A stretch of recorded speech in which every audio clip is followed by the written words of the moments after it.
Bismillahirrahmanirrahim. Alhamdulillahirabbil alamin. Wassalatu wassalamu ala asyrafil anbiya'i wal mursalin wa ala alihi wa sahbihi ajma'in. Subhanaka la ilma lana illa ma 'allamtana innaka antal alimul hakim. Rabbi shrah li sadri wa yassir li amri wahlul 'uqdatam min lisani yafqahu qawli. Rabbi yassir wa la tu'assir wa tammim bil khair. Qala Allah Ta'ala fi kitabil aziz ba'da a'udzu billahi minasyaitonir rajim. Bismillahirrahmanirrahim. Falamma nasu ma zukiru bih fatahna 'alaihim abwaaba kulli syai' hatta idza farihu bima utu akhadnahum baghtatan فَإِذَا هُمْ مُبْلِسُونَ. Ketika mana mereka mula melupakan segala peringatan Allah, fatahna alaihim abwaaba kulli syai', kami buka segala apa yang mereka ingin lakukan di atas hidup mereka tersebut. Hatta idza farihu, sehingga ketika mana kemuncak dalam hidup mereka rasa gembira dengan maksiat yang mereka lakukan itu, akhadnahum baghtatan, kami mula cabut dalam keadaan mengejut. Fa idza hum mublisun, di waktu itu kami cabut dalam keadaan mengejut tersebut, lalu mereka mula tercengang-cengang di waktu mana kami mulakan turun bala daripada kami ini sendiri. Surah Al-An'am ayat yang ke-44.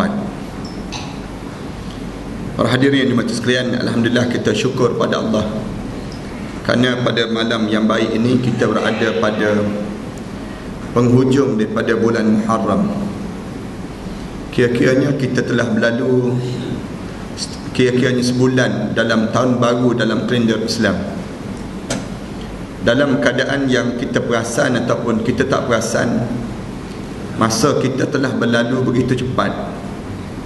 Cuma oleh kerana kita sebagaimana biasa kita hidup dalam keadaan suasana kalender Masihi terlampau lama sangat, kita tak perasan yang kita sudah masuk dalam tahun baru kalender Islam.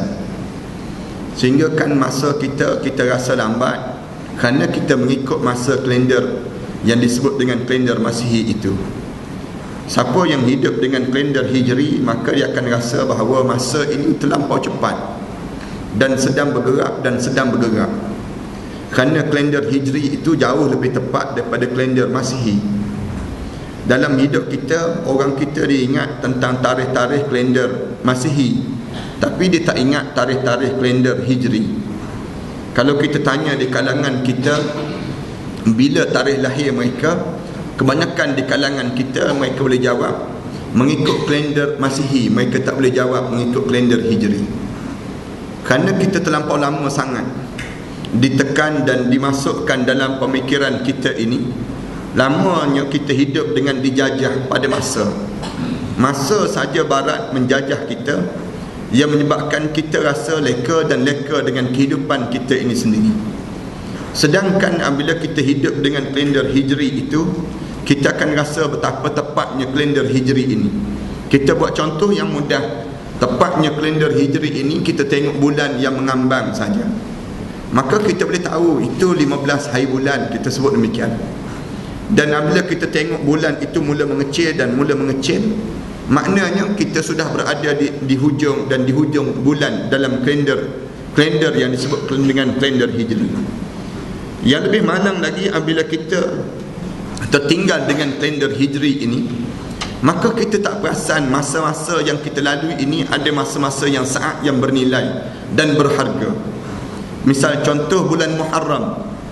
Bulan Muharram ini bulan yang berharga nilainya, sehingga kan Allah jadikan di antara bulan-bulan hurum dalam Islam yang disebut dalam Al-Quran, inna iddatash syuhur indallahi 12 syahra yawma khalaqas samawati wal ard minha arba'atun hurum. Allah Subhanahu wa taala sebut, sesungguhnya bilangan bulan ini semenjak daripada Allah jadikan kejadian langit dan bulan ini, kejadian langit dan bumi ini sebanyak lebih kurang 12 bulan, katanya Allah. minha arba'atun hurum, daripada 12 bulan itu ada 4 bulan yang diharamkan oleh Allah. Bulan yang diharamkan oleh Allah ni bulan yang disebut dengan bulan Rajab, bulan Zulkaidah, bulan Zulhijjah dan bulan Muharram. Tapi orang kita kalau mana masuk saja dalam bulan Muharram, kita tak terasa apa-apa pun.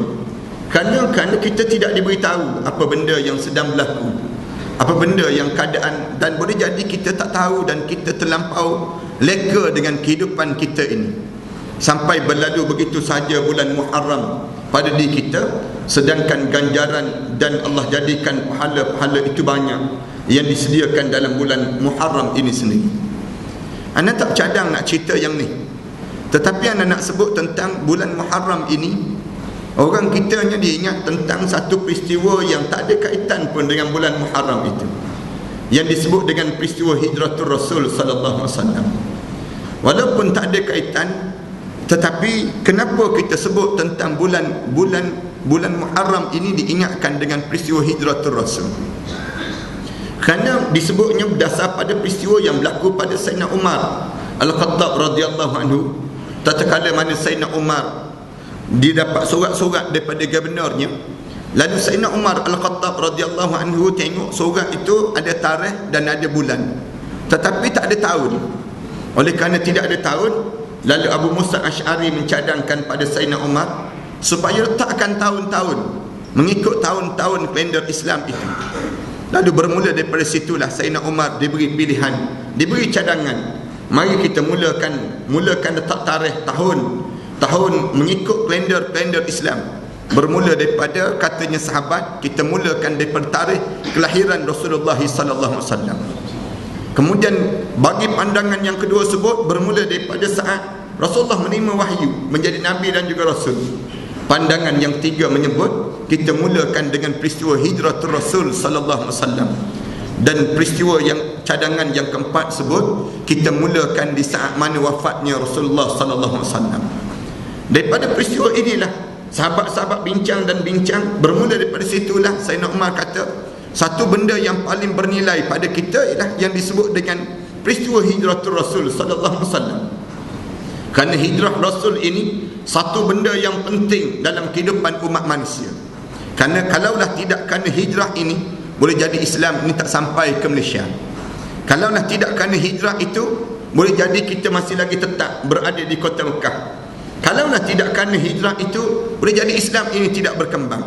Lalu hijrah itu menjadi besar nilai dia, yang menyebabkan bermula daripada situlah diambil daripada peristiwa hijrah Rasulullah sallallahu alaihi wasallam itu dikira dengan kiraan tahun, sehingga kan sampai pada hari ini kita namakan dengan tahun 1435 Hijri berdasar pada hijratul Rasul sallallahu alaihi wasallam.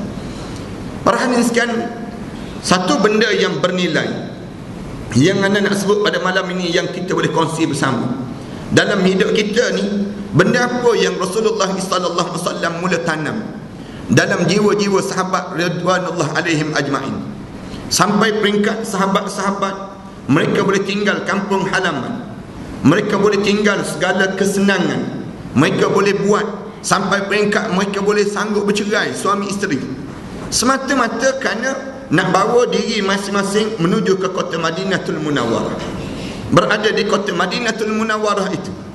Kerana di saat mana kalau nak kira Islam ini sekadar sembahyang, maka di Mekah lah boleh sembahyang.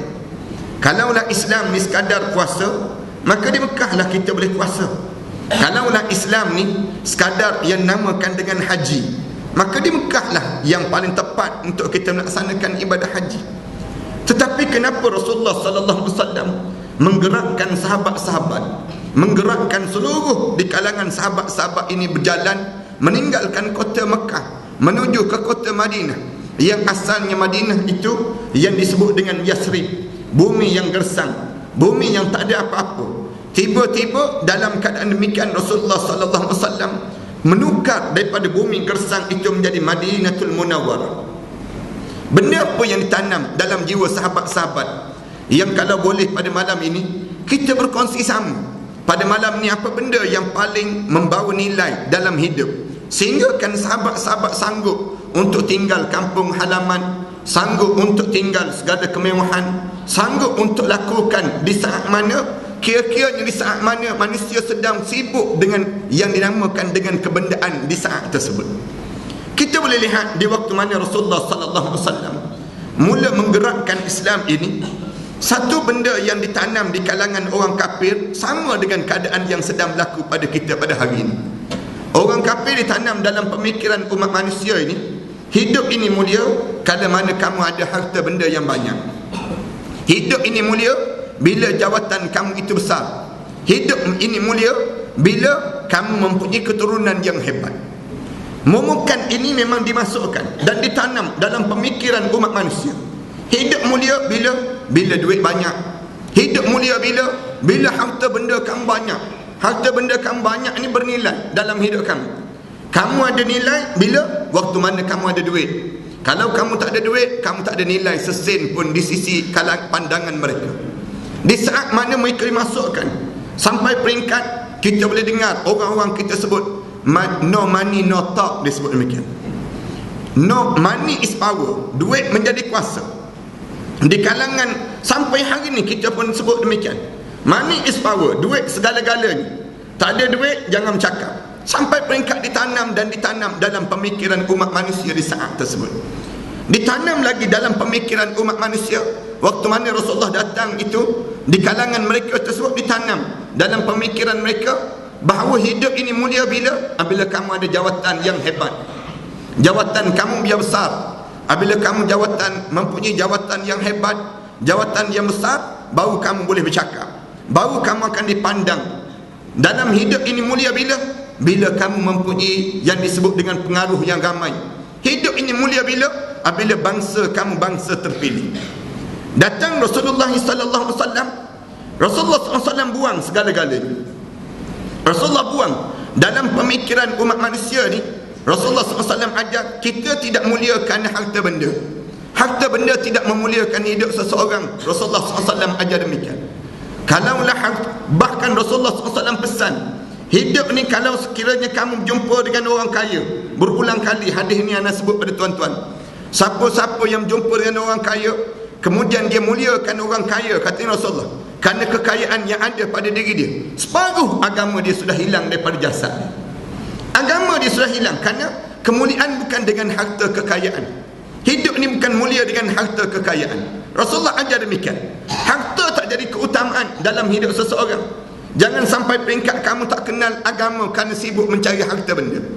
Jangan sibuk dalam hidup ini, kamu ni terlampau leka dalam hidup kamu dengan harta benda. Jangan sampai turun ayat Quran tegur di kalangan umat manusia ini, tegur pada orang yang beriman pada Allah. Ya ayyuhalladzina amanu la tulhikum amwalukum wala auladukum an zikrillah. Wahai orang yang beriman pada Allah, janganlah kamu dilekakan dalam hidup kamu dengan harta benda kamu. Kamu terlampau sibuk dengan harta benda kamu ni, terleka dalam hidup kamu. Leka hidup kamu dengan harta benda kamu. Wala auladukum, dan anak-anak kamu, an zikrillah, daripada mengasihi Allah Subhanahu wa taala. Allah sebut wa may yaf'al zalik, siapa-siapa yang terlibat dengan dua perkara tersebut, fa ulaika humul khasirun, orang ni lah orang yang paling rugi. Diingatkan hidup ini tak mulia dengan harta benda. Kalaulah hidup ini mulia kerana harta benda di sisi Allah Subhanahu wa taala, nescaya Qarun itu jauh lebih mulia daripada kita. Rasulullah ajar demikian. Qarun itu banyak harta benda dia, banyak. Kaya tak kaya Qarun ini, yang bawa anak kunci gedung kekayaan Qarun sebanyak 400 ekor kuda. Yang bawa anak kunci gedung kekayaan Qarun. Tapi bagaimana Allah jadikan pada Qarun? Allah tenggelamkan Qarun dalam muka bumi ini sedalam 70 hasta. Setiap kali mana terbit matahari, naik saja matahari, tenggelam dalam muka bumi ini sedalam 70 hasta. Naik lagi matahari, tenggelam lagi dalam muka bumi ini sedalam 70 hasta. Setiap kali mana terbit matahari, tenggelam 70 hasta dalam muka bumi ini sendiri. Datang orang Melayu kita sibuk buat program mencari harta Qarun dipanggil. Dah elok dah Qarun itu tenggelam, dia siap buat treasure hunt lagi, nak cari harta kekayaan Qarun, disebut demikian. Hidup tak mulia dengan harta benda. Habis tu hidup mulia dengan apa dia? Pangkat. Rasulullah kata pangkat tak menjadikan kemuliaan dalam hidup kalian. Jangan berebut pegang jawatan, jangan.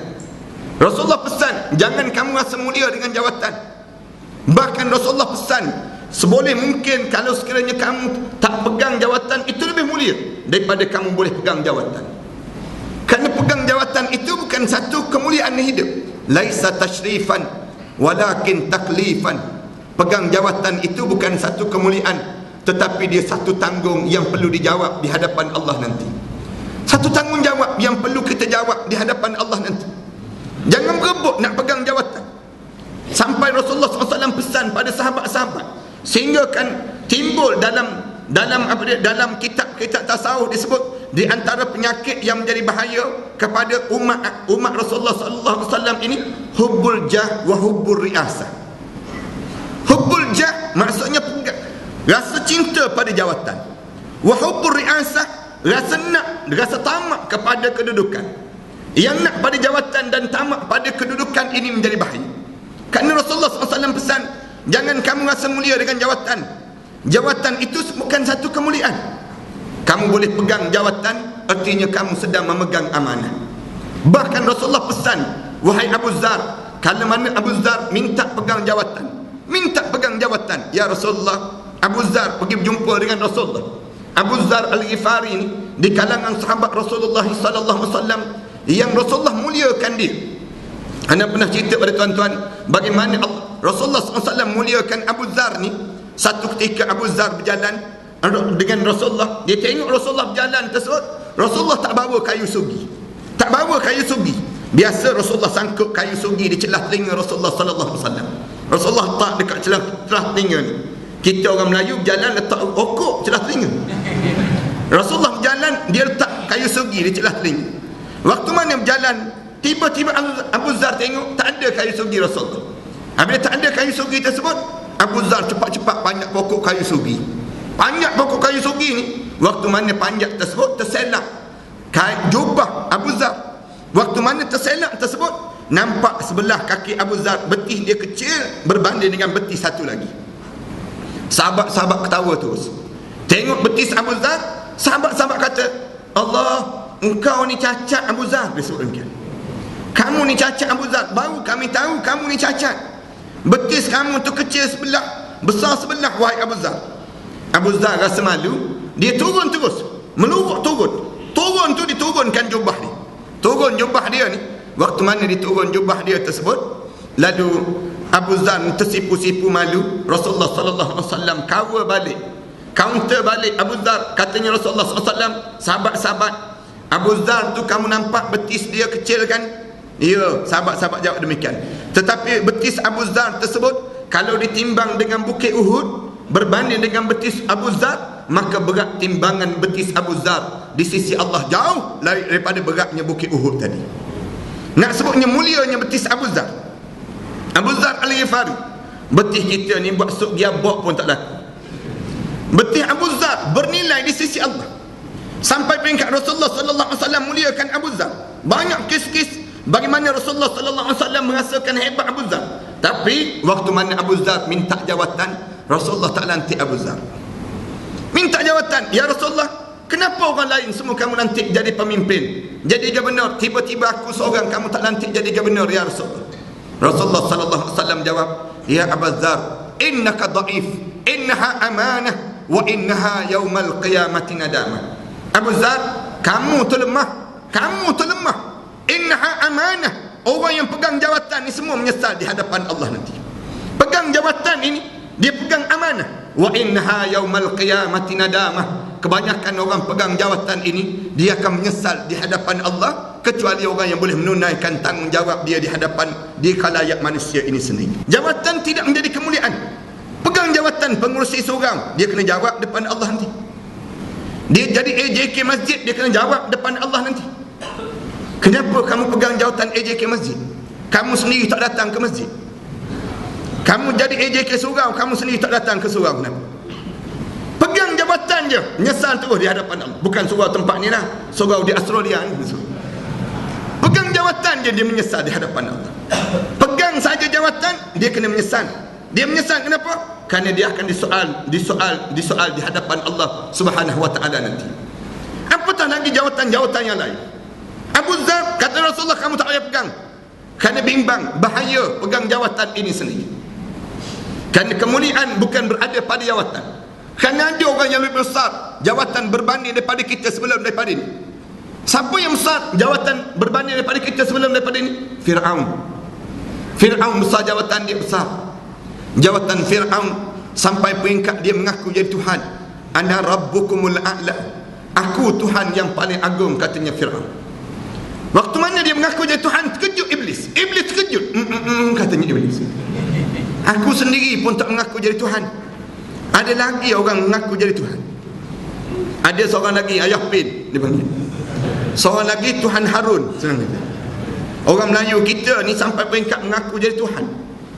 Ana forum dengan seorang ustaz daripada Indonesia, dia Ustaz Umar nama dia. Dia kata di Indonesia, ustaz, dia kata banyak ajaran sesat. Tapi orang Indonesia sesat-sesat dia mengaku jadi nabi je. Di Malaysia ni mengaku jadi Tuhan terus. Buat malu company kita. Nak sebutnya sampai peringkat demikian. Indonesia dia tak mengaku jadi Tuhan, mengaku jadi nabi je. Yang ni sampai peringkat mengaku jadi Tuhan terus. Kenapa Fir'aun mengaku jadi Tuhan? Sebab dia tak pernah rasa sakit. Fir'aun dia tak pernah rasa sakit dalam hidup dia. Kencing manis tak pernah ada, darah tinggi tak pernah naik, gaut lagi tak ada. Fir'aun tak pernah kena penyakit. Dalam hidup Fir'aun tak ada bersin, tak pernah. Disebut dalam kitab tak pernah bersin. Menguap pun tak pernah. Kita ni tunggu kejap lagi menguap tu. Tunggu sikit-sikit lagi menguap terus. Tapi jangan pula tak menguap. Orang tanya kenapa tak menguap, lawan Fir'aun sikit. Nak sebut gambaran dalam hidup dia, sampai tak menguap dia. Fir'aun Allah jadikan simbol kezaliman. Ditenggelamkan Fir'aun dan ditunjukkan bagaimana zalimnya Fir'aun, dan dijadikan simbol kezaliman. Dia hidup pun dia zalim, dia mampus pun dia zalim. Dua-dua zalim. Dia hidup pun dia cekik darah orang, dia mampus pun dia cekik darah orang lagi. Sampai hari ni cekik lagi darah orang. Kita nak pergi tengok mayat Fir'aun kena bayar lagi 40 pound seorang. Nak sebutnya bagaimana zalim tak zalimnya Fir'aun. Hidup ni mulia kerana bangsa kan? Rasulullah ajar? Tak. Bangsa tak memuliakan hidup. Kamu rasa muliakah Melayu berbanding dengan India? India tak. Kamu tidak mulia kerana Melayu kamu. Orang India hinakah berbanding daripada Cina? Tak. Islam ajar hidup tidak mulia kerana yang ni. Yang disebut dengan bangsa tak mulia, kerana Melayu pun tak mulia. Melayu ni pun tak mulia berbanding dengan Arab. Kalau nak dibandingkan dengan Arab, jauh mulia Arab. Arab Allah turunkan Quran dalam bahasa Arab. Ni kejap lagi je masuk kubur Syekh 21 tu cakap Arab terus. Masuk kubur je cakap Arab terus. Di padang mahsyar cakap Arab terus. Masuk dalam kubur cakap Melayu taklah. Jawab lagi tak bercakap. Masuk kubur je bercakap Arab terus pada diri kita. Al-Quran pun Allah turunkan dalam bahasa Arab. Habis mulia ke Arab? Tak. Rasulullah Allah tegur dan bagi tahu pada Rasulullah, sebut nak ajar pada orang Arab, al-a'rabu asyaddu kufran wa nifaqa. Orang Arab itu lebih teruk kufur dia, lebih teruk munafik dia pada Allah Subhanahu wa taala. Habis orang Arab rasa mulia. Rasa mulia. Kamu dengan Bani Israel, mana lebih mulia? Jauh lebih mulia Bani Israel. Bani Israel Allah jadikan pada Bani Israel, wa anni faddaltukum alal alamin. Aku lebihkan kamu jauh daripada umat-umat lain di atas dunia ini sendiri. Allah jadikan Bani Israel 70% Nabi-Nabi di kalangan Bani Israel. Nabi Yaqub di kalangan Bani Israel, Nabi Daud di kalangan Bani Israel, Nabi Musa di kalangan Bani Israel, Nabi Zakaria di kalangan Bani Israel. Nabi-Nabi, kebanyakan Nabi-Nabi di kalangan Bani Israel. Tapi bagaimana Allah jadikan pada Bani Israel? Allah sebut, lu'inal ladzina kafaru min Bani Israel ala lisani Dawud wa Isa bin Maryam. Dilaknat Bani Israel itu di atas lidah Daud dan juga Nabi Isa bin Maryam. Zalika bima asaw wa kanu yaqtadun. Kerana mereka melampau dan mereka sentiasa buat maksiat dan mereka melampau dalam hidup mereka semua. Habis tu hidup ni muliakan apa dia? Yang Rasulullah tanam dalam hidup ni kemuliaan yang kita kena dapat malam ni nya, anda nak sebut ada 4 perkara je. Kalau dapat 4 perkara ni mulia terus dalam hidup seorang. Apa dia yang memuliakan hidup ini? Rasulullah sallallahu alaihi wasallam ajar mulia hidup kalau mana kamu diberi hidayah oleh Allah. Diberi hidayah, mulia terus hidup. Kerana hidayah ni tak semua orang yang Allah bagi. Yahdi man yasha'u ila siratim mustaqim. Allah pilih orang-orang tertentu Allah nak bagi hidayah. Hidayah tak semua orang dapat tak. Dalam hidup ni kamu kena faham, walaupun kamu anak tok imam, kamu tak tentu dapat hidayah. Walaupun kamu ni ustaz, kamu tak tentu dapat hidayah. Walaupun kamu ni ustazah, kamu tak tentu lagi dapat hidayah. Hidayah ni siapa yang baginya? Allah.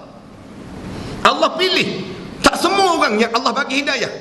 Kita boleh tengok patutnya layak bagi hidayah. Bagi pada siapa dia? Bagilah pada Barack Obama tu. Patutnya bagi hidayah pada siapa dia? Presiden negara China lah, patutnya demikian. Tiba-tiba Allah bagi hidayah pada kita. Bagi hidayah ni Allah pilih. Walaupun kamu duduk dekat dengan sumber hidayah, kamu tak dapat hidayah. Ni orang duduk dekat dengan surau ni, senang ke nak datang surau? Tak senang. Yang jauh-jauh daripada setiap alam datang, daripada puncak alam dah datang. Nak sebutnya gambaran, orang lain boleh datang. Yang kita duduk kat sini, yang duduk tinggal kat sini, boleh kena datang? Tak boleh datang. Kenapa tak boleh datang? Kerana hidayah Allah.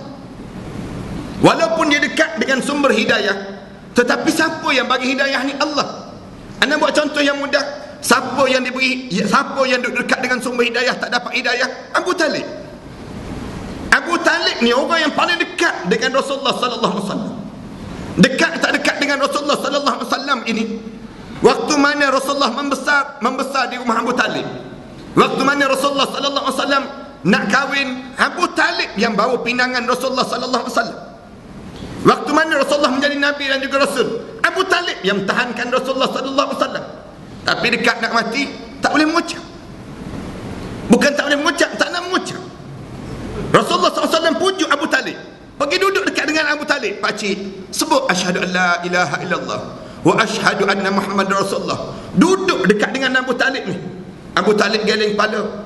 Abu Jahal diri tegak, kenyik mata pada Abu Talib. Abu Talib, cubalah.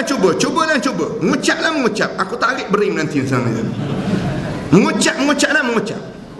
Kamu mengucap nanti tak ada projek untuk engkau nanti. Mengucap. Ni getak Abu Talib. Abu Talib kata apa dia? Muhammad, aku tahu ajaran kamu betul. Segala benda yang kamu sebut tu betul. Syurga neraka tu betul. Tetapi biarlah Muhammad, aku mati dalam keadaan tak beriman. Rasulullah menangis terus. Menangis Rasulullah ni, terangkat tangan, minta, ya Allah tolong selamatlah pakcik aku seorang ni. Bagilah pada diri dia ni hidayah kamu, ya Allah. Jangan sampai peringkat tak ada hidayah, ya Allah. Turun ayat Quran tegur Rasulullah, innaka la tahdi man ahbabta walakin Allah yahdi man yasha. Wahai Muhammad, kamu tak layak bagi hidayah pada siapa yang kamu sayang, tetapi Allah lah yang layak memberi hidayah pada siapa yang Allah kehendaki. Isteri dia Fatimah binti Asad dapat hidayah. Kemudian anak dia Ali bin Abi Talib dapat hidayah. Tiba-tiba bapa tak dapat hidayah. Jangan main-main perkara demikian. Hidayah ni satu benda yang Allah pilih. Apabila kamu ada rupa, ada gaya kamu nak dapat hidayah, aku bagi. Kalau kamu tak ada rupa, tak ada gaya nak dapat hidayah, aku tak bagi. Orang yang sedemikian rupa. Kalau kamu tak nak pada hidayah, sumber hidayah dekat dengan diri kamu, tapi kamu tak nak buat macam mana? Hidayah tu satu. Kemudian Rasulullah SAW ajar, kalau kamu dah dapat hidayah, kamu tolong pertahankan hidayah itu dalam jasad kamu. Kerana hidayah ini boleh tercabut dalam hidup seseorang. Bila-bila masa je boleh tercabut. Kalau dah masuk hidayah, kamu jangan ingat kekal hidayah ni sampai bila-bila pada diri kamu. Tak. Ramai mana orang yang sekarang Allah bagi hidayah, waktu mana menjelang tua ditarik hidayah. Ditarik hidayah.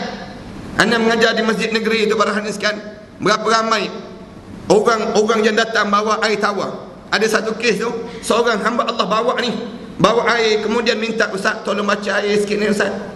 Anda tanya, kenapa ni nak baca untuk siapa? Dia kata, nak baca untuk ayah saya Ustaz, dah usia 78 tahun Ustaz, tapi tak semayang Ustaz. 78 tahun tak semayang. Anda kata, memang dia tak semayang asal lagi ke? Tak, baru dia tak semayang Ustaz. Mula daripada usia 70 tahun dia berhenti semayang. Start daripada berhenti 70 tahun, sekarang dah 8 tahun dia tak semayang. Anda tanya, kenapa dia berhenti semayang? Dia jawab dia dah penat dah semayang. Dah penat dah semayang. Senang, Allah cabut tu sekejap je. Anak tanya sikit lagi, ayah ni dulu kerja apa? Ayah puan ni kerja apa dulu? Dia kata, Ustaz tanya ni segan nak bagi tahu Ustaz. Tapi kena bagi tahu juga, dulu ayah saya ni Ustaz, ayah saya ni dulu dia ni imam masjid. Imam masjid. Tapi apabila dia pencen segala-galanya. Dia pencen dengan semayang-semayang. Kami adik-beradik ni bimbang, Allah sajalah yang tahu. Dia sebut, nak buat macam mana lagi? Nak suruh Allah selamatkan dia. Nak suruh solat je, tak nak solat ni. Dia sebut sampai peringat demikian. Allah tarik hidayah sekejap je dalam hidup. Kita yang jadi ustaz, orang yang jadi ustaz, dia jangan ingat dia akan kekal hidayah untuk diri dia sampai bila-bila. Tak. Allah cabut bila-bila masa. Sampai Rasulullah SAW suruh baca doa, ya muqallibal qulub, sabbit qalbi ala dinika wa ala ta'atika, subhanaka inni kuntu minaz zalimin. Wahai Tuhan yang membalik-balikkan hati manusia, tolong tahankanlah, tolong tetapkanlah hati saya ni dalam taat pada kamu ya Allah.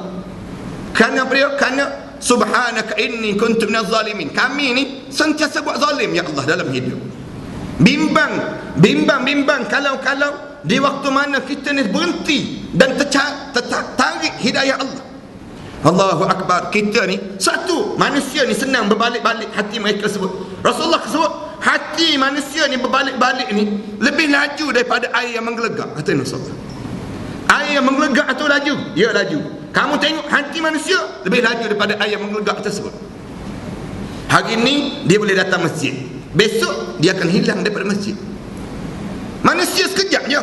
Berapa ramai orang yang kita bagi RM50 je, lepeh terus dia, berbalik terus hati dia. Kena RM50, bertukar terus baju dia. Nak sebut gambaran apa dia? Gambaran hidayah Allah. Dalam hidup ni sekejap saja Allah balik. Nak balikkan hati.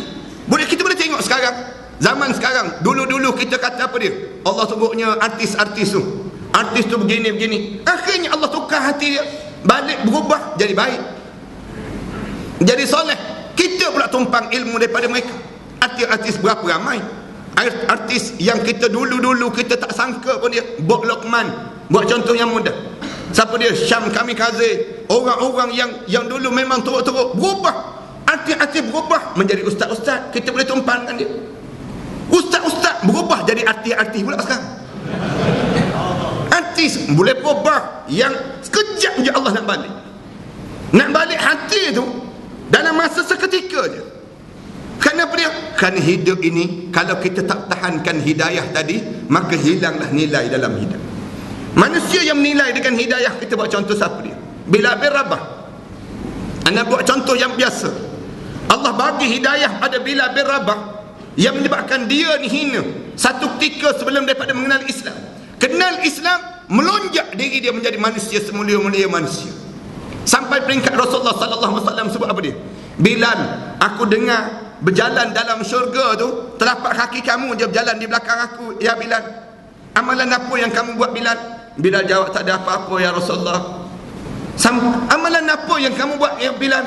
Bilal termenung, aku ni yang aku jaga wuduk je Rasulullah. Wuduk je aku jaga. Batal wuduk, aku sambung wuduk. Batal wuduk, aku sambung wuduk ya Rasulullah. Bangun lepas tidur, aku ambil wuduk, sambung wuduk. Hidup aku dengan wuduk je sepanjang masa. Lepas pada ambil wuduk, aku sembahyang sunat 2 rakaat. Katanya Bilal. Rasulullah jawab, hakadha ya Bilal. Ya, sebab itulah wahai Bilal, kamu berjalan dalam syurga, di pintu mana pun aku kedengaran telapak kaki kamu tadi, wahai Bilal. Muliakan dapat hidayah. Bilal hitam ke? Hitam. Kulit dia tebal, bibir dia tu tebal, ni rambut dia tu kerincing halus-halus. Anda biasa sebut bagaimana hitamnya Bilal. Bilal tu hitam, suara parau tak parau suara Bilal, sampai orang tak suka dengan suara Bilal. Ada sahabat yang dengki dengan suara Bilal. Bagi tak pada Rasulullah, asyik Bilal je azan ya Rasulullah, bagilah pada aku sekali ya Rasulullah untuk azan. Aku azan jauh lebih bunyi merdu lagi daripada suara Bilal itu ya Rasulullah. Rasulullah jawab, tak apa, suara Bilal itu garau pun kita datang semayang, kata Rasulullah. Sahabat ni tak puas hati, malam besok datang lagi. minta dengan Rasulullah. Rasulullah, Asyik Bilal je azan, bagilah peluang pada aku, kamu dengar sikit suara aku. Merdu lagi Rasulullah daripada suara Bilal, ya Rasulullah. Rasulullah kata, tak apa, suara Bilal tak merdu pun kita datang solat, katanya Rasulullah. Tak puas hati, malam ketiga datang lagi jumpa dengan Rasulullah, bagi tahu pada Rasulullah, ya Rasulullah, bagilah peluang sekali je aku untuk aku azan. Kamu dengar ya Rasulullah, nescaya kamu akan dengar suara yang merdu untuk mengalunkan azan, jauh lebih merdu daripada Bilal itu. Rasulullah dengar beria sangat. Rasulullah kata, Bilal, besok ambil MC ya, tak payah datang lah Bilal, besok kamu tak payah azan, kamu tak payah azan, bagi pada sahabat ni azan. Sahabat ni azan, kita dengar sahabat ni azan pun. Besok dia azan sungguh, merdu sungguh suara dia. Memang dia merdu sungguh suara dia, sampai merdu tak merdu tu orang tak bangun sembahyang subuh. Merdunya suara dia. Apabila sampai lepas sembahyang subuh, Rasulullah sallallahu alaihi wasallam didatangi oleh malaikat Jibril. Malaikat Jibril tanya terus Rasulullah, Rasulullah, pagi ni tak ada orang azan ke ya Rasulullah? Tak ada orang azan ke ya Rasulullah? Rasulullah sallallahu alaihi wasallam jawab, kenapa? Biasanya suara Bilal itu kedengaran di arasy Allah Subhanahu wa taala. Suara Bilal itu kedengaran di arasy Allah. Nak sebutnya mulia kerana diberi hidayah je. Diberi hidayah, melonjak kemuliaan dalam hidup. Yang ni kita tak pandang. Orang Melayu kita tak pandang. Patutnya yang kena kita pandang yang ni. Bilal itu hitam Bilal. Ada lagi lebih hitam pada Bilal. Siapa dia? Sa'ad bin Mu'az, sahabat Rasulullah sallallahu alaihi wasallam. Sa'ad bin Mu'az, kalau dia duduk sebelah Bilal bin Rabah, putih Bilal bin Rabah. Hitam sungguh dah, bukan hitam biasa, hitam metalik, senang cerita. Mana hitam sungguh Sa'ad bin Mu'az. Tetapi waktu mana dia gugur syahid, bergegar arasy Allah, menangis para malaikat Allah dengan kewafatan Sa'ad bin Mu'az ini sendiri. Hidup ni mulia kerana warna kulit kah? Hidup ni mulia kerana itu? Tak. Rasulullah ajar hidup mulia bila kamu diberi hidayah oleh Allah yang pertama. Yang ni kena tanam pada anak-anak keluarga kita. Apabila kita hilang hidayah, bahaya besar dalam hidup seorang. Siapa yang mula Allah tak sayang pada seorang, Allah tak bagi dah hidayah untuk diri dia. Allah tarik rentak hidayah pada diri dia. Mula dia nak buat maksiat, mula dia buat benda yang khurafat, mula dia buat benda yang tidak disuruh lagi oleh Allah. Maknanya dia sudah mula hilangnya hidayah Allah dalam jasad dia. Ni berhati-hati. Kalau kita hilang yang ni, kita sudah kehilangan dunia dan seisi. Tak ada nilai lagi hidup. Kerana yang paling besar, hidup ini bernilai bila Allah mula menyayangi kita, dengan Allah mula mencampakkan dalam jiwa kita hidayah Allah. Besarnya nilai hidayah ni sampai peringkat Allah suruh kita baca doa. Tiap kali mana solat, baca doa. Ihdinas siratal mustaqim. Ya Allah, tolong bimbingkanlah kami ke jalan yang lurus, ya Allah. Kena minta. Besar nilai hidayah ni sampai peringkat waktu mana kita masuk dalam syurga je. Ahli syurga masuk dalam syurga, mulut dia pertama dia sebut apa dia? Wa qalul hamdulillahilladzi hadana li hadza wa ma kunna linahtadiya laula an hadana Allah. Katanya orang ahli syurga masuk syurga saja, mulut mereka sebut alhamdulillahilladzi hadana. Segala puji bagi Allah yang telah memberi hidayah pada kami ini, ya Allah. Hidayah maksudnya apa dia? Bimbingan. Allah mula bimbing kita. Dapat taufik je tak nak. Kita nak taufik dan hidayah Allah. Ramai orang dapat taufik tapi tak dapat hidayah. Ramai orang dapat taufik tapi tak dapat hidayah. Ramai orang tahu kena bangun tahajud malam, tapi tak ramai boleh bangun sembahyang malam. Perlu derma tapi tak ramai orang boleh derma. Ramai orang di kalangan kita tahu, berapa ramai di kalangan kita tahu kan kena bangun tahajud malam. Ya, untung ke bangun tahajud malam? Untung. Siapa yang bangun tahajud malam, dia akan rehat waktu mana dia dalam kubur nanti. Tapi waktu mana bangun tahajud malam, senang ke nak bangun? Tak senang. Susah berahan sekian. Tergolek-golek atas katil. Nak boleh bangun tu, nak bangun tu susah. Bangun duduk pula atas di pucuk katil tu, duduk termenung, nak cari bilik air, langgar tiang-tiang, langgar dinding-dinding, nak jumpa bilik air, masuk bilik air, bersila pula dalam bilik air. Nak sebutnya payah. Nak bangun tahajud malam tak sesenang dan semudah yang kita jangka. Bangun siap, ambil wuduk, keluar. Ambil dah wuduk ni, keluar. Hampas sejadah. Tengah hampas sejadah tu, betul sejadah tu meniaga pula atas sejadah. Nak sebutnya susahnya bangun tahajud malam. Senang ke susah? Kalau nak bangun tahajud malam, kita kata kenapa payah nak bangun tahajud malam? Allah, mengantuk Ustaz, mengantuk. Habis kalau kamu tak boleh bangun tahajud malam, sunat duha. Duha kamu mengantuk juga? Tak. Habis tu kenapa tak sembahyang? Kalau kamu tak boleh bangun tahajud malam, duha lah pula. Duha sembahyang? Tak sembahyang juga. Habis tu kenapa? Nak kata mengantuk, alasan mengantuk, duha pun tak sembahyang. Duha kamu tak mengantuk dah. Duha tu Allah buka masa, jarak tu panjang masa dia. Nak suruh kita boleh, sebagaimana tahajud panjang masa. Kalau kamu tak boleh tahajud, ulama-ulama kata apa dia? Tak boleh tahajud macam Rasulullah tahajud. Rasulullah tahajud, Rasulullah SAW tidur, kemudian Rasulullah bangun, kemudian Rasulullah tidur balik, kemudian barulah Rasulullah SAW bangun sembahyang subuh. Itu tahajud Rasulullah SAW. Dan biasanya kita ni tak boleh. Biasanya kita tidur, kemudian bangun, kemudian tidur balik, tak bangun-bangun lah kita. Biasanya kita jadi demikian. Rasulullah SAW tidur, kemudian bangun, kemudian tidur, kemudian bangun sembahyang subuh. Kalau tak boleh pun, bangunlah dekat-dekat dengan subuh. Kalau tak boleh juga tahajud dekat dengan subuh, solatlah tahajud sebelum daripada kita tidur. Solat tahajud sebelum tidur. Malam sebelum kita tidur, solat tahajud awal-awal. Kenapa? Saya ni Ustaz payah nak bangun. Kalau orang tak kejut, lusa pula bangun. Yang jenis payah bangun, tahajud terus. Kerana tidur itu sunat ya. Ulama-ulama sebut demikian. Kerana ada orang tak boleh tidur. Kalau tidur itu menjadi syarat untuk tahajud. Syarat untuk tahajud. Kalau dia tak boleh tidur, jadi gad pula, tak tahajudlah dia. Maknanya gambaran apa dia? Kalau tak boleh demikian, tahajudlah sebelum daripada kamu tidur. Maknanya nak suruh kita solat juga. Boleh buat? Tak buat. Kenapa? Tidak dibimbing oleh Allah. Tak ada hidayah oleh Allah. Allah tak bagi hidayah. Yang ni contoh yang mudah. Bagaimana solat. Yang sedekah. Sedekah tu senang ke susah? Nak buat sedekah? Susah. Ni lalu tabung derma depan kita kejap lagi kan, misal contoh. Kebetulan dalam poket ni ada 2 keping. Ada 2 keping. Sekeping RM50, sekeping lagi RM1. Agak-agak yang mana masuk? RM1 masuk. Yang RM50, yang RM50 ni tom yam kejap lagi. Yang RM50 ni bahagian burger kejap lagi. Yang RM50 ni nak derma. Padahal yang RM1 itulah bahagian kita, yang RM50 inilah bahagian orang. Sepatutnya kita fikir demikian. Tapi tak ada beri hidayah. Dalam hidup kita tak ada hidayah. Apabila tak ada hidayah, yang Allah cabut hidayah. Hidayah maksudnya bimbingan. Allah gerakkan berserta dengan jasad kita bangun untuk kita sujud pada Allah SWT. Yang pertama. Yang kedua, Rasulullah SAW tanam dalam jiwa sahabat, dalam hidup ini, hidup mulia tatkala mana kamu diberkati sepanjang hidup kamu.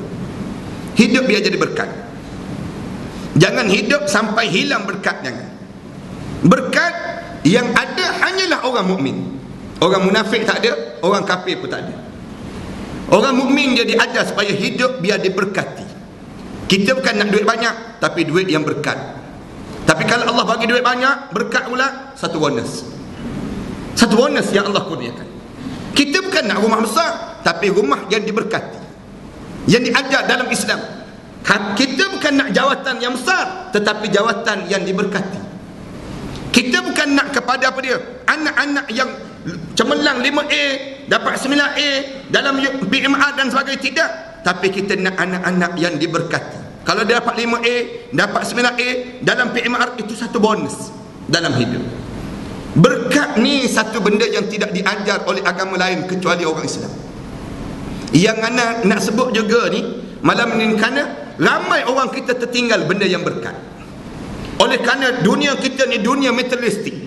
Nampak biar banyak, berkat tak peduli lagi. Sedangkan dalam hidup kita ni, kita nak biar berkat. Sebab tu kita doa tiap-tiap pagi, kita sebut wa barik lana fi ma a'tait. Ya Allah, tolong berkatkanlah pada kami dengan setiap apa yang kamu kurniakan pada kami, ya Allah. Duit banyak tapi tak berkat, apa nilai? Lebih-lebih lagi lah kalau duit sikit tak berkat pula, tak ada nilai terus. Bernilai kita ni bila diberkati. Bila kamu diberkati ni sampai peringkat nak makan, baca doa, Allahumma barik lana. Ya Allah, tolong berkatlah pada kami, ya Allah. Fima razaqtana, dengan apa yang kamu kurniakan pada kami, ya Allah. Baca doa ni, jumpa dengan orang kahwin, sebut barakallahu lakuma, keberkatan Allah pada kamu berdua. Nak berkat macam mana kalau kita tak solat? Nak berkat macam mana kalau kita tak tutup aurat? Nak berkat macam mana kalau kita tak taat? Kalau kita tak taat, berkat ke hidup? Tak berkat. Kamu hilang berkat terus.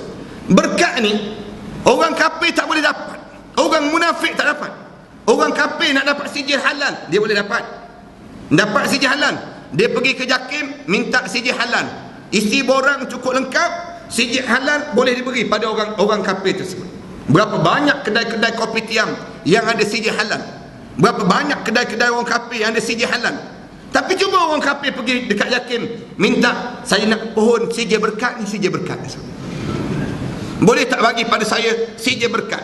JAKIM pun jawab terus, kami pun tak tahu kami ni berkat ke tak berkat.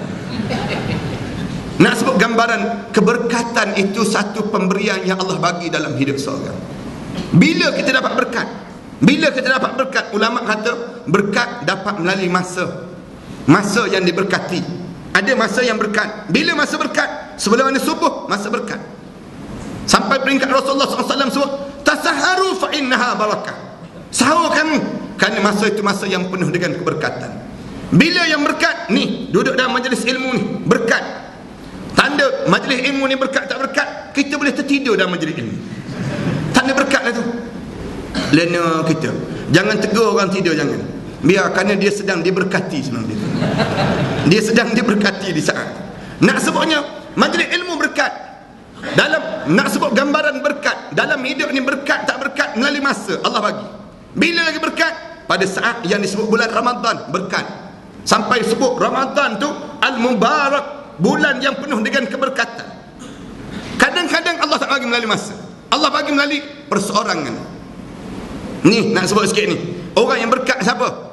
Yang pertama di kalangan para nabi dan para awliya salihin. Nabi-nabi ni orang berkat. Yang kedua, siapa yang berkat? Alim ulama, orang yang diberkati. Alim ulama ni Allah jadikan dia berkat. Jangan main-main dengan alim ulama. Kenapa? Warasatul anbiya, dia pewaris Nabi.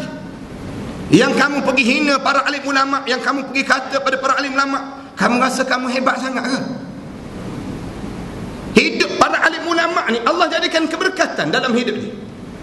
Allah jadi sumber keberkatan. Ada alim ulama ni lah yang menyebabkan kita menumpang kebaikan daripada dia. Ada orang-orang yang saleh yang Allah jadikan daripada dia tersebut. Ulama ni warasatul anbiya. Dia gelar warasatul anbiya. Disebut gambaran siapa dia? Al-ulama. Sekarang ni anak-anak muda kita ni tulis macam-macam gaya dalam Facebook. Tulis tu kerana ulama lah menjadikan kita mundur. Kerana ulama, menyampah aku dengan ulama, elok dia masuk neraka, dia disebut demikian. Macam-macam gaya tulis. Dia tak tahu ke sumber berkat dalam hidup ni siapa dia? Lepas pada para nabi, ulama.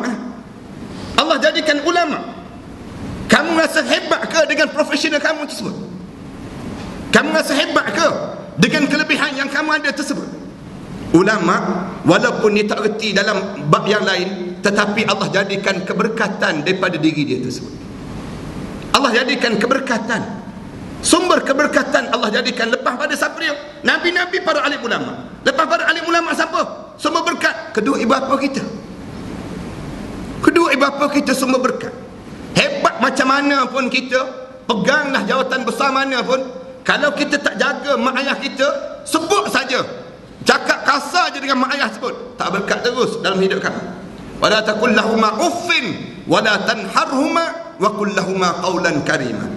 Jangan kamu sebut di hadapan kedua ibu bapa kamu. Jangan kamu tengking kedua ibu bapa kamu. Wala tanharhuma wa qul lahuma qawlan karima. Bercakap lemah lembut kamu dengan kedua ibu bapa kamu tersebut. Ibu bapa kita sama dengan ibu bapa mertua dan ayah mertua kita. Sama je. Sebab tu orang lelaki kena jaga yang ni. Jaga besar nilai. Cukup dengan Alqamah seorang yang mengajar pada kita bagaimana nilai sikit je kamu singgung hati mak ayah, habis kamu. Tak ada nilai pada diri kamu tersebut. Kamu buatlah amalan sebesar mana pun, bagaimana hebat pun, kalau kamu singgung hati mak ayah kamu, habis kamu. Termasuk ibu mertua, ayah mertua kamu, sama je kedudukan di antara mereka dengan ibu dan ayah kita. Sama dalam Islam. Tak ada beza dipanggil demikian. Nak sebut gambaran apa dia? Kerana ibu mertua kita, ayah mertua kita ni, kita haram kahwin dengan diri dia. Haram kahwin bukan muakkad, haram lil muabbad. Haram untuk sampai bila-bila. Haram sampai bila-bila. Dalam hidup kita dipanggil demikian. Lepas kahwin je, duduk sebulan tengok mak mertua, berkenan pula pada mak mertua. Lawa pula mak mertua. Rasa nak cerai, nak kahwin dengan mak mertua, tak boleh dah. Kerana apa dia? Haram muabbad. Haram sampai bila-bila. Bercerai hidup, bercerai mati, mak mertua wajib kena jaga. Mak mertua kita tu baru kahwin seorang, kena kahwin 4 orang. Kahwin ramai, berapa orang mak dia kena jaga? Berapa orang ibu yang dia kena jaga tersebut? Maknanya gambaran ibu mertua, ayah mertua ni, Rasulullah jaga sampai peringkat ibu dia ni. Ibu dia Halimatus Sa'diyah. Halimatus Sa'diyah ibu Rasulullah sallallahu alaihi wasallam, ibu susuan. Rasulullah tengah bercakap dengan sahabat-sahabat. Depan sahabat-sahabat ni, depan sahabat-sahabat yang pembesar-pembesar yang hebat-hebat datang. Duduk depan Rasulullah. Tengok Halimatus Sa'diyah datang, Rasulullah berhenti turun, kemudian ambil ridak Rasulullah, hampar ridak Rasulullah di atas tanah itu, kemudian ditunjukkan tempat ini. Duduk wahai ibuku Halimatus Sa'diyah. Ibu susuan, mulianya tempat dia.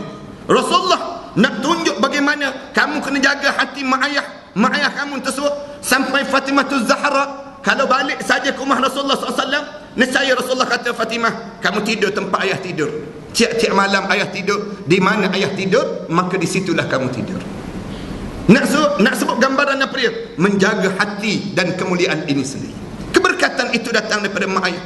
Sampai Rasulullah nak ajar berkat tak berkat ni, waktu mana Rasulullah makan, Rasulullah ambil makanan ni, kunyah makanan, panggil Ali, panggil Fatimah, mari dekat sikit, panggil Aisyah, kemudian buka bibir kamu, buka. Rasulullah ludah seorang-seorang dalam mulut mereka tersebut, lalu mereka makan makanan yang telah dikunyah oleh Rasulullah sallallahu alaihi wasallam tadi. Cuba try buat malam ni nanti. Bagi anak menantu kita, mari dekat sikit, mari.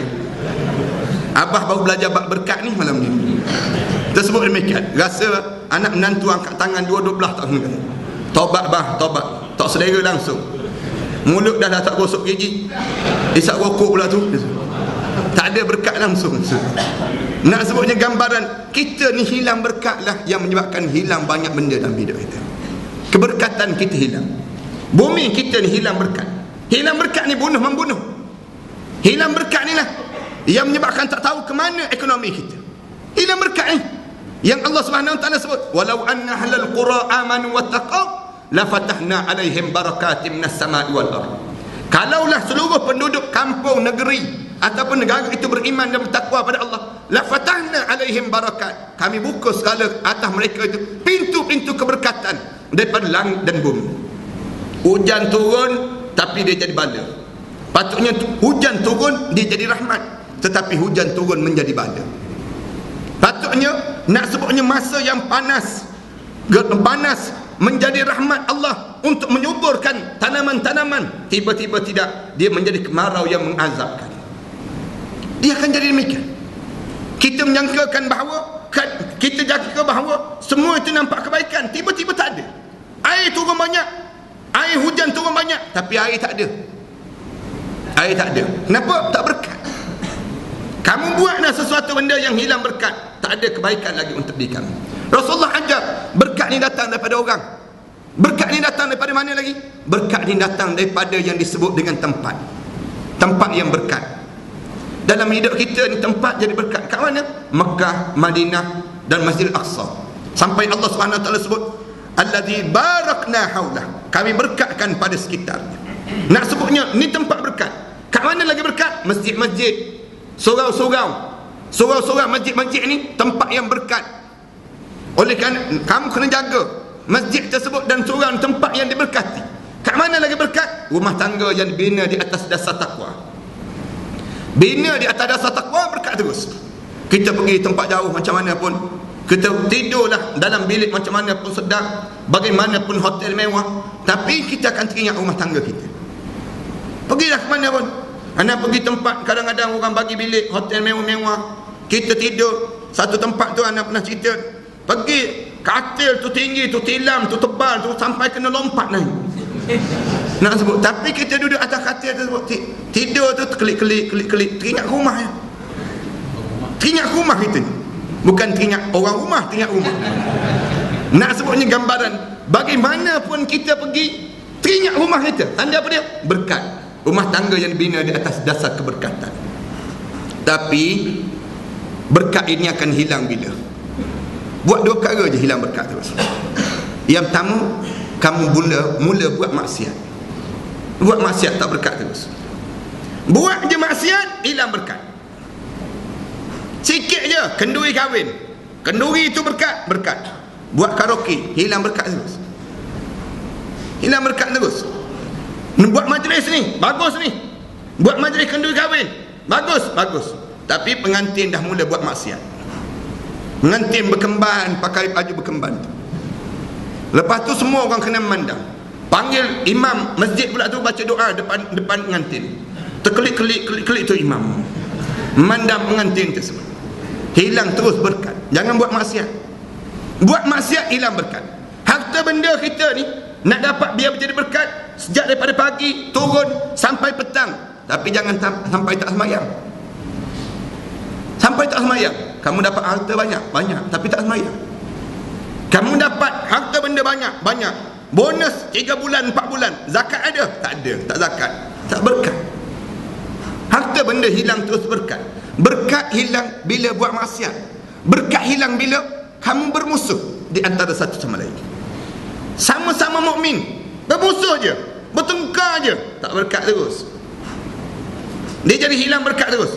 Rumah tangga kita tu, cuba kita bertengkar suami isteri, rasa malas nak balik, rasa rela tidur dalam kereta kita. Punca apa dia? Hilang berkat. Hilang berkat ni tatkala mana bermusuh, sama-sama orang Islam. Ni negara kita ni berkelahi tak berhenti lagi. 56 tahun, 57 tahun berkelahi, tak berhenti lagi berkelahi. Berkat tak berkat. Semayang, puasa, tapi berkat tak berkat. Punca apa dia? Berkelahi. Kamu berkelahi je, hilang keberkatan itu sendiri. Tapi kalau kita berkelahi kerana di atas dasar agama, kerana Allah, maka keberkatan itu kekal untuk diri kita. Yang ni yang kena kita faham dalam hidup kita ni sendiri. Berkelahi kerana apa dia? Kerana agama suruh berkelahi. Kerana mereka tak nak terima agama, orang tak nak terima agama, ditanggung sendiri. Manakala kita nak ikut syariat, kita jamin keberkatan itu berkekalan untuk diri kita. Tapi kalau datang azab, dengan kita kena. Tak ada orang yang tak terlepas daripada keadaan demikian. Datang azab je, habis kena. Tak ada seorang pun yang terlepas. Ni kena naik bil elektrik ni, semua kena bayar. Semua kena bayar. Nak sebut gambaran, tak ada seorang boleh terlepas. Nak sebut gambaran bagaimana kitanya, azab itu kena, semua kena. Tapi waktu mana berkat dapat, waktu tu orang-orang yang terpilih, yang Allah pilih dalam kehidupan ini sendiri. Ini gambaran yang berlaku dalam hidup kita. Dua. Yang tiga, Rasulullah SAW tanam di kalangan sahabat, dalam hidup ini biar kamu dapat keampunan daripada Allah. Biar dapat keampunan daripada Allah. Usaha dah macam-macam mana pun, kerana bimbang kalau mati tidak diampunkan oleh Allah. Dosa-dosa kita ni biar terampun dalam hidup. Jangan kita rasa kebal dan kita rasa tebal dalam hidup kita dengan dosa kita, jangan. Bahkan Rasulullah ajar, aku ni taubat 70 kali sehari tahu, kata Rasulullah. Dalam hadis Rasulullah yang lain, Rasulullah kata, inni atubu ila Allahi aqsara mi'ata marrah. Aku ni taubat pada Allah lebih 100 kali sehari. Kenapa punca nak suruh taubat? Nak suruh minta ampun dan minta ampun pada Allah. Minta ampun ni kerana tak ramai orang yang boleh minta ampun pada Allah. Nak minta ampun ni terlalu sukar dalam hidup. Nak sebut Allahumma firli, ya Allah tolong ampunkan dosaku ya Allah. Kita berjumpa dengan kawan-kawan kita nak pisah, kita nak sebut mulut kita sebut subhanakallahumma wa bihamdika asyhadu an la ilaha illa anta astaghfiruka wa atubu ilaik. Ini payah kita nak sebut. Biasa kita berjumpa kawan kita, okey, lepas tu balik. Okey, kita ni tak ada mulut. Nak sebut sepatah je. Subhanakallahumma wa bihamdika asyhadu an la ilaha illa anta astaghfiruka wa atubu ilaik. Kita borak suami isteri. senyap, lama-lama hanyut senyap gitu. Tertidur berdengkur, berdengkur. Ada mulut kita kata dah habis dah, tak ada dah benda yang kita nak bercakap, dah habis. Sebutlah subhanakallahumma wa bihamdika asyhadu an la ilaha illa anta astaghfiruka wa atubu ilaik. Mulut kita tu sebut demikian. Jarang kita nak boleh sebut. Dalam ayat Allah Subhanahu wa taala sebut wastaghfir lahum. Kamu diajar supaya minta ampun bagi pihak kawan kamu. Wastaghfir lahum, minta ampun bagi pihak mereka. Allah Subhanahu wa taala sebut dalam surah An-Nur. Para hadirin sekalian baca ayat yang di antara ayat yang terakhir dalam surah An-Nur, yang surah yang wajib orang perempuan belajar. Jangan dia mati kalau dia tak belajar surah An-Nur ini. Dalam ayat yang terakhir tu Allah Subhanahu wa taala sebut apa dia? Sampai hujung tu Allah Subhanahu wa taala sebut satu bantah, wastaghfir lahum. Waktu mana kawan kamu minta izin untuk balik saja, mereka nak pisah dengan kamu sebut, kamu izinkan mereka pergi. Lepas pada kamu izin sebut, mulut kamu kena wastaghfir lahum, minta ampunlah pada Allah pada di atas dosa-dosa mereka. Jarang kita nak minta ampun bagi pihak orang, kita minta ampun bagi pihak kita ramai. Angkat tangan, ya Allah ampunkanlah dosa saya, ya Allah. Ya Allah, jadikanlah keluarga saya keluarga yang baik. Biasa doa kita demikian. Tapi kita ada minta, ya Allah tolong ampunkanlah dosa kawan saya itu, ya Allah. Jadikanlah dia di kalangan hamba Allah yang saleh, ya Allah. Kita nak minta ampun ini jarang. Sebab tu datang Rasulullah kata, kamu diajar supaya hidup minta ampun bagi diri kamu, minta ampun bagi pihak orang lain. Kenapa dia? Apabila kamu boleh minta ampun, diri kamu ni sudah bernilai dalam hidup. Bernilai dengan cara demikian. 2, 3, dan yang akhir sekali, hidup ini bernilai kala mana Rasulullah sallallahu alaihi wasallam sebut, kala mana kamu dapat keredaan Allah dan Allah redha pada diri kamu. Kamu redha dengan ketentuan Allah. Biar sampai peringkat kamu ni jaga Allah tu, sampai peringkat Allah kata pada dia radhiyallahu anhum, Allah redhalah pada diri kamu. Sampai peringkat kita mati tu, Allah dan para malaikat tersenyum indah menyambut kedatangan kita. Jangan sampai peringkat kita mati ni Allah pun tak redha, dan bumi pun tak nak terima kita. Bumi pun tak nak terima. Datang ni disebut demikian. Datang dah dia ni, nyusah je. Bumi sebut demikian. Kenapa? Kerana kita tidak hidup dengan syariat. Sebab tu sahabat-sahabat, apabila mereka sibuk dengan hidup dengan syariat, mereka sibuk mengejar keredaan Allah. Mereka sibuk cari keredaan Allah. Biar Allah redha, jangan manusia redha. Jangan kamu dapat keredaan Allah sampai peringkat apabila kamu mati, radhiyallahu anhum wa radu an, dan kamu pun redha dengan ketentuan Allah yang Allah tentukan dalam hidup kamu. Para hadirin sekalian, inilah di antara 4 perkara yang anda nak sebut pada malam ini. Mudah-mudahan supaya apabila kita mati, kita hidup ini, jangan sampai peringkat kita dilupa, sampai peringkat kita ni tak teringat yang kita ni ada tujuan yang Allah jadikan. Anda bimbang sebagaimana ayat yang disebut dalam Al-Quran tadi. Ketika mana kamu dah mula lupa peringatan Allah, falamma nasu ma zukiru bi fatahna alaihim abwaaba kulli syai. Allah buka segala pintu maksiat yang kamu nak buat. Kamu dah lupa dah peringatan Allah, Allah bagi. Kamu nak buat maksiat apa dia? Kamu minum arak, tak mabuk lagi dah. Kamu tak sembahyang, tak ada apa-apa lagi dah. Kamu tak puasa, kamu tak tutup aurat, tak ada apa-apa bala daripada Allah. Kamu nampak demikian? Fatahna alaihim abwaaba kulli syai. Kami buka segala pintu maksiat yang kamu nak buat tersebut. Sampai bila? Hatta idza farihu, ketika mana kemuncak kamu buat maksiat itu, akhadnahum baghtatan. Waktu mana kemuncak tersebut, aku tarik mengejut, faizahum mublisun. Di waktu itulah kamu tercengang-cengang menghadap depan Allah. Masuk menghadap depan Allah, ya Allah, aku tak kenal lagi orang soleh ni, ya Allah.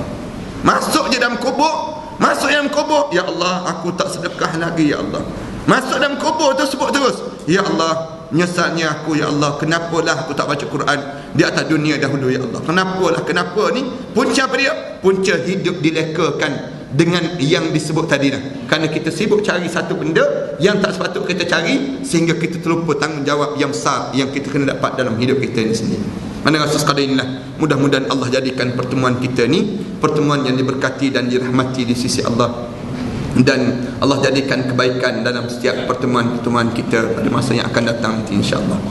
Terima kasih sekali lagi di atas kesempatan ini, dan InsyaAllah Hanan yang diminta untuk buat kuliah bulanan di tempat tuan-tuan ni, dan Hanan tak tahu lagi nak baca kitab apa. Sebut kitab tafsir, ramai dah yang tafsir. Sebut bab hadis, ramai dah hadis.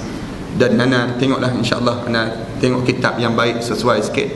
Dan kebetulannya Hanan pun dah pindah tempat tuan-tuan ni. Hanan pindah rumah Hanan dekat dengan komplek Tibun Nabawi tu, menyewa di situ lah. Jadi Hanan ni salah seorang di antara karya tuan-tuan jugalah, baru masuk kawasan ini. Dan insyaAllah Hanan sedang susun, dan insyaAllah Hanan akan susun sikit beberapa program-program yang kalau boleh kita manfaat bersamalah. Komplek Tibun Nabawi itu Ana pakat dengan kawan-kawan beli, dan kita telah wakafkan untuk kepentingan bersama lah. Kita niatkan wakaf, dan Ana sebut kita guna cara yang terbaik lah. Setakat ni kita buat tu komplek tu, dan sekarang ni anak-anak kita ikut program di komplek Tibun Nabawi tersebut daripada seminggu ke seminggu. Ni minggu yang kedua ni, tahfiz dan juga pembinaan ibadah di kalangan mereka. Yang datang jauh tuan-tuan, datang daripada Sarawak, datang hantar anak dia nak menumpang di sini, nak menumpang belajar di sini. Ada yang datang daripada Negeri Sembilan pun datang. Maknanya alhamdulillah perkembangan yang bagus jugalah. Yang datang sampai kita terpaksa tolak beberapa nama-nama yang kita rasa tak mampu kita nak kerana ramai sangat yang datang di tempat ini sendiri. Kita kata datang sekali lagi lah program yang akan datang nanti.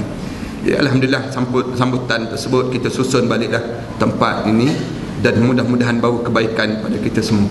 Malam ni kita ambil kesempatan bersamalah buat kutipan sikit. Bukan sikit lah, banyak. Buat kutipan untuk kalau tuan-tuan ada niat dah tu, bawa tuan-tuan dah tahu dah surau yang biasa buat kutipan. Yang tuan-tuan pun tahu ada kebaikan bersama. Malam ni kita buat kutipan malam ni untuk anak-anak bawa, InsyaAllah nak buat program. Ada program dengan pelajar-pelajar Jepun nanti, InsyaAllah. Ada anak-anak ke Jepun, pelajar Jepun jemput. Kemudian anak-anak bina sikit lagi. Komplek Tibun Nabawi itu ada lagi hutang yang perlu dibayar. Ada beberapa ratus ribu lagi. Sepatutnya dalam 2 juta, tapi alhamdulillah 1 juta lebih dah kita dapat. Dan ada beberapa ratus ribu lagi. Kalau tuan-tuan ada rezeki lebih, bagi 200 ribu, 300 ribu, selesai dah masalah ni, insyaAllah. Mana dah tahu dengan cara demikian. Wakaf, kita niat wakaf tersebut. Kemudian yang kedua kat belakang tu rasa ada madu yang anda biasa sebut dekat komplek Tibun Nabawi tu pun ada. Madu ni madu yang anda dapat daripada selatan Thailand untuk nak bantu pada umat Islam di selatan Thailand. Alhamdulillah, daripada hasil jualan madu ni dalam 2 tahun yang sudah anda sebut, pelajar ada lebih kurang 22 orang. Sekarang hampir 200 orang anak-anak yatim yang bapa mereka ditembak mati. Kemudian kita biayai dengan jualan madu ni lah. Alhamdulillah. Jadi madu tu ada kat luar, nanti perhatikan buat amalan lah. Tiap-tiap pagi minum air madu sebagaimana Rasulullah sebut, alaikum bil asal. Biasakan hidup kamu dengan makan madu, kata Rasulullah. Makan madu ya, bukan bermadu, makan madu. Ini satu-satu madu yang kita bawa balik ke rumah, orang rumah senyum je. Bawa balik madu satu lagi belakang parang lah jawapannya. Jadi mudah-mudahan dia akan bawa manfaat untuk diri kita. Bismillahirrahmanirrahim. Alhamdulillahirabbil alamin, wassalatu wassalamu ala rasul amin wa ala alihi wa sahbihi ajma'in. Allahumma nawwir qulubana bi nuri hidayatika. Wahai Tuhan kami, tolong cahayakan hati kami dengan cahaya hidayah kamu. Kama nawwaltal arda bi nur syamsika, sebagaimana kamu cahayakan alam ini dengan cahaya matahari kamu. Abadan abada, selama-lamanya kami pohon pada kamu ya Allah. Birahmatika ya arhamar rahimin, dengan rahmat kamu ya Allah, tolong belah kasihanlah pada kami semua ya Allah. Allahumma zayyinna bi zinatul Quran, ya Allah hiasilah hidup kami dengan perhiasan Al-Quran. Wa akrimna bi karamatil Quran, ya Allah muliakanlah kehidupan kami dengan kemuliaan Al-Quran. Washrafna bi syarafatil Quran, ya Allah tinggikanlah darjat kami dengan ketinggian darjat Al-Quran. Wa adkhilnal jannata bi syafa'atil Quran, ya Allah masukkanlah kami ke dalam syurga kamu dengan syafaat Al-Quran. Allahumma ja'al Qur'ana hujjatan lana, ya Allah jadikan Al-Quran sebagai hujjah pada kami ya Allah. Wala taj'al Qur'ana hujjatan alaina, ya Allah jangan kamu jadikan Al-Quran sebagai penghujjah pada kami di akhirat nanti ya Allah. Rabbana alaika tawakkalna wa ilaika anabna wa ilaikal masir. Rabbana atina fid dunya hasanah wa fil akhirati hasanah wa qina adzabannar. Alhamdulillahirabbil alamin.